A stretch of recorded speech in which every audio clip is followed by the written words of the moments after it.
This is the afternoon of Thursday, the 19th day of March 2026. Long time ago, Africa missed the opportunity to become one of the powerful continents in the world. After the Nigerian and Biafra war, the world knew that black race have technology of their own, that they can manufacture weapons, that they can bring a game-changing weapons in every war. And one of the weapons that the West were eyeing that time was the weapon of mass destruction that was manufactured by the Biafran soldiers. It is called Ogbunigwe. Ogbunigwe is like version of atomic bomb, a weapon of mass destruction. And if you compare it to what we have today, it's more powerful than all these hypersonic and ballistic missiles that you are seeing today. But you see, the opportunity that Africa lost that time is the opportunity Ukraine refused to lose. Ukraine is entering into the war stage at this moment. Countries like America, Israel, United Arab Emirates, the Gulf nations, they are all now looking at Ukraine, hoping for assistance for Ukraine. Something happened yesterday that changed the world, especially the war between Israel and Iran right now. Iran is now panicking, and Russia knew that the game is over for Iran. But why is it that nobody is talking about this? Now, before I move forward, let me take you back. The reason why I said that Africa lost the opportunity to be at the war stage, where they were supposed to be relying on the Nigeria system if they had, built up a good country and never stopped the technology of the Biafran soldiers who manufacture Ogbunigwe, the aeroplane diesel then, and so many bombs, so many kind of things they manufacture to sustain their war. And after the war, Nigeria stopped the University of Science and Technology then that they were using to manufacture all these things. That is the opportunity Africa will never get again. But Ukraine refused that such opportunity will be misused. Now, what happened? Yesterday, the Ukraine that you people don't know that it has power to change the world stepped out and deployed their troops to the Gulf countries. Now, before I move forward, I want you to listen to Zelensky. There are 201 Ukrainians in the Middle East and Gulf region, and another 34 are ready to deploy. We do not want this terror of the Iranian regime against its neighbors to succeed.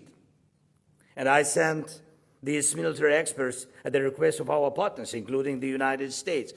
We are capable of producing at least 2,000 effective and combat-proven interceptors every day. We can produce more. It depends on investment. We need about 1,000 interceptors a day, and we can supply at least another 1,000 a day to our allies.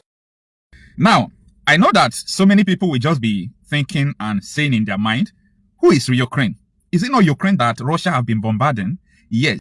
Ukraine is using the opportunity of their weakness to change the world because of the war between their country and Russia.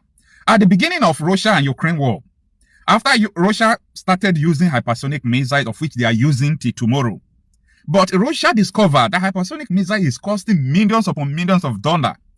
They now started relying on Iranian drones. Iran started shipping drones to Russia. So Russia every day was using Shahid drones. It cost $50,000. And guess what? To intercept this drone that cost about $50,000, you've got to spend millions of anti-missile systems to intercept it. You know what happened?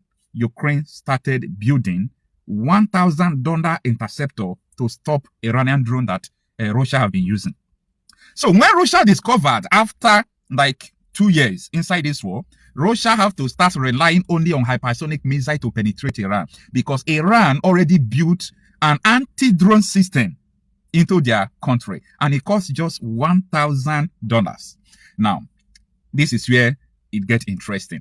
This war that is going on between Iran and Israel and America, what Iran was relying is that the US and Israel cannot sustain this war because their missiles cost a lot. Our ballistic missiles, we know that it is remaining small. We can be using it once in a week or once in a month. Then let us use drone to be fighting. And as you can see, all these Gulf countries, airports, and their refineries, Iran has been using the Shahid drones to, bomb them. And guess what? To intercept these drones, you have to use $1 million just to intercept 50,000 drones. It's not sustainable. Yeah, it's not sustainable.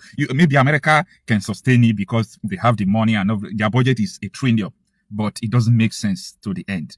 And that is where Ukraine steps in. Ukraine is now using just $1,000 to counter 50,000 Iranian drones. And Iran is now panicking. This is what they have started yesterday as Ukraine deploys troops to the Middle East. You know why I am saying all these things? Africa lost the opportunity to be at the war stage. Now, everybody is now believing and relying on Ukraine. Ukraine is becoming a powerful country once again. Ukraine, with $1,000, can stop any drone on Earth. Can stop any drone, any war drone on Earth. With $1,000, Ukraine can stop it. This is because the Iranian drones was used against them and they went into air defense system and counter it. Now, the question I'm putting forth, you know, why I'm trying to explain this thing to people like this is because, you know, after Nigerian and Biafra war, they set up a committee. They call people who are manufacturing bombs and everything. Because this is what they have never seen before. Britain, like, they were seeing Biafrans as a threat. The world was seeing them as a threat. Despite the countries that came together to fight against these people, there is no place they were bringing weapons, Gowon block, Calabar, you know, no places that weapons supposed to come into the country. They blocked the air, the sea, everywhere. But these people were sustaining the war, bombing, killing them. Like, they started asking questions. What kind of technology were these people using?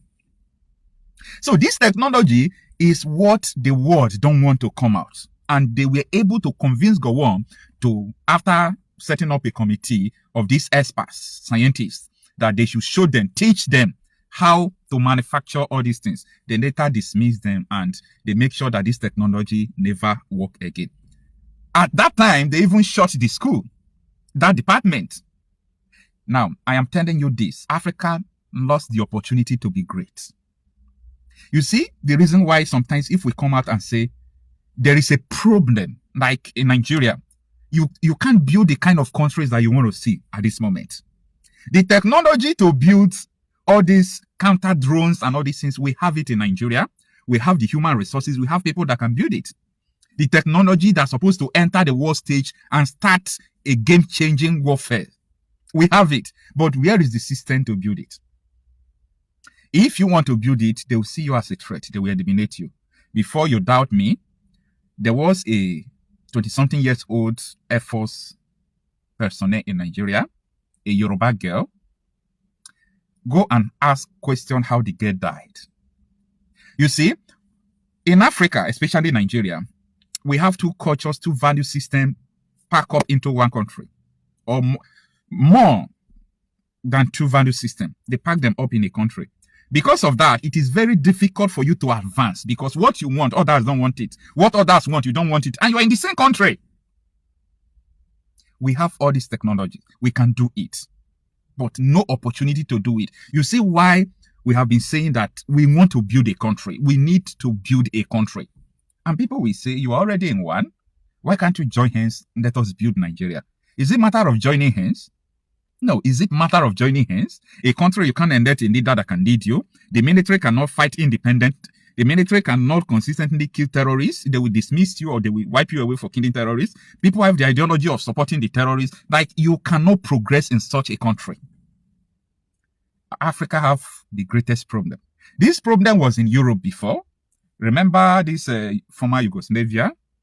Remember this European Union that people are praising today? They have to go into their different countries.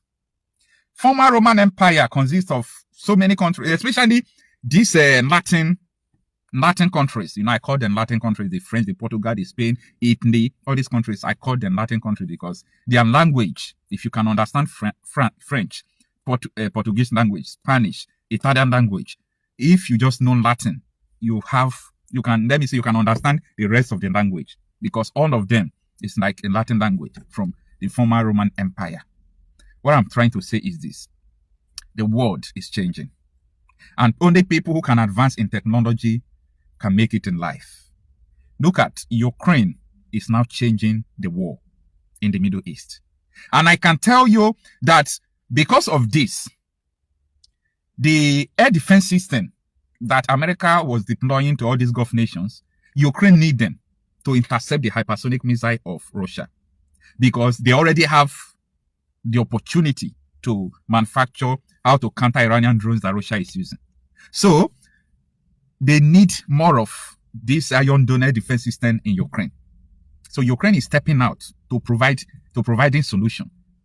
Now, I'm glad Ukraine is now great again. Ukraine is now great again. People will now be going to Ukraine to negotiate for all these things. Anyway, let's look at what is about to happen in the Middle East from this moment onward. Because very unfortunately, America bombers and P-2 State Spirit plane, they have, let me say, destroyed many Iranian drones and missile systems on the ground.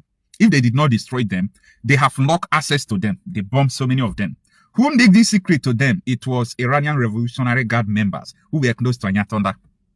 And he was a member of Mossad. So he leaked all this position to Ukraine and Israel.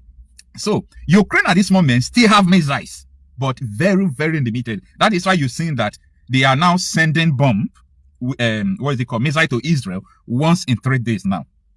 They are trying to delay it so that people will think that they are still fighting. Why using drones? They have a lot of drones. In fact, they keep drones even in their houses, in mosques, everywhere. The drone is everywhere. So the drone they are using now to attack Saudi Arabia, Bahrain, they are really attacking them all. So all these drones is where the game-changing Ukraine comes in. It is over. But let's watch and see what is going to happen. But I want to let you know that Ukraine is becoming great once again. And this is what was expected that the Biafran people in Nigeria then, after the war, supposed to do. But Nigeria stopped them. This is the story of a great nation in Africa that Britain and some people in Nigeria never want to come out.